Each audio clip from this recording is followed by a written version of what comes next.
कृपया उनकी समस्या का समाधान करें। माननीय प्रधानमंत्री जी।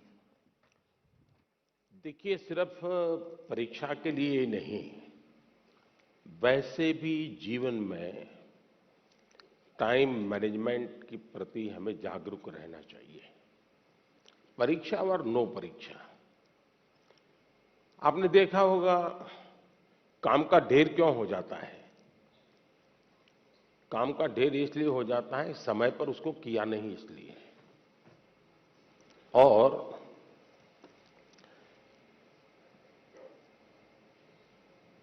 काम करने की कभी थकान नहीं होती है जी। काम करने से संतोष होता है।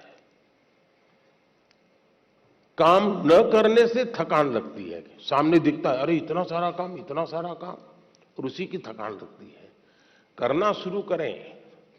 दूसरा, आप कभी कागज पे अपना पेन पेंसिल लेके डायरी पे लिखिए।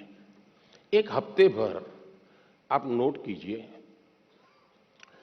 कि आप अपना समय कहां बिताते हैं। अगर पढ़ाई भी करते हैं तो कितना समय किस विषय को देते हैं, और उसमें भी शॉर्टकट ढूंढते हैं कि बेसिक में जाते हैं, बारीकियों में जाते हैं। थोड़ा अपना एक एनालिसिस कीजिए। मैं पक्का मानता हूं कि आपको ध्यान में आएगा कि आप जो आपकी पसंद की चीजें हैं उसी में सबसे ज्यादा समय लगाते हैं और उसी में खोए रहते हैं। फिर 3 विषय ऐसे हैं जो कम पसंद है लेकिन जरूरी है, वो फिर आपको बोझ लगेगा। मैंने 2-2 घंटे मेहनत की लेकिन ये तो हुआ नहीं।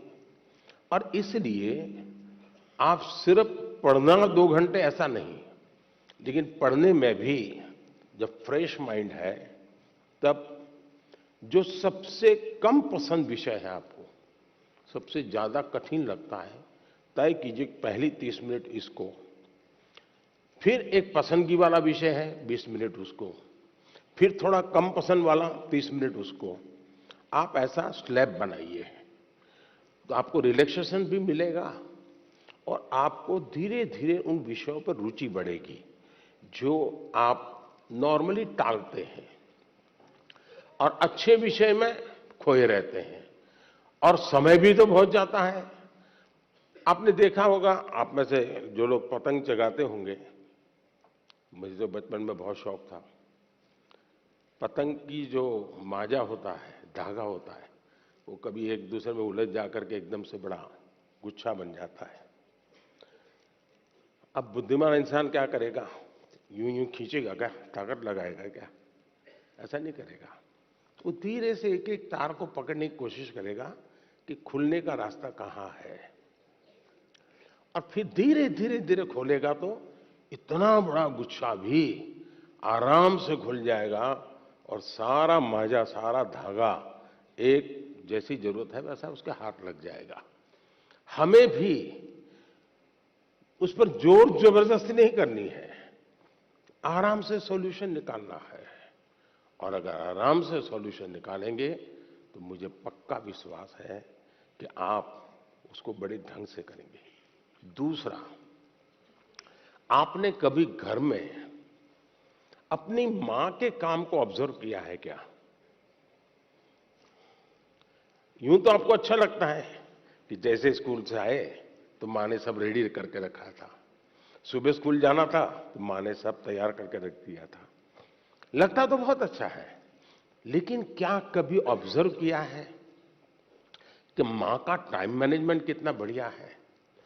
उसको पता है सुबह ये है तो मुझे 6 बजे ये करना पड़ेगा, 6:30 बजे ये करना पड़ेगा, उसको 9 बजे जाना है तो ये करना पड़ेगा, वो 10 बजे घर आएगा तो ये करना पड़ेगा।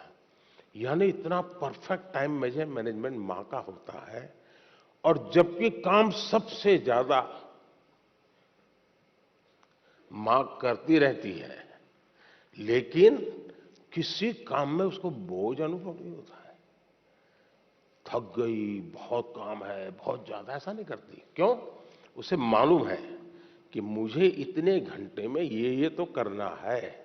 और जब एक्स्ट्रा टाइम मिलता है तब भी वो चुप नहीं बैठती, कुछ न कुछ अपना क्रिएटिव एक्टिविटी करती रहती है। सुई धागा लेके बैठ जाएगी, कुछ तो करती रहेगी, रिलैक्स करने के लिए भी उसने व्यवस्था रख दी है।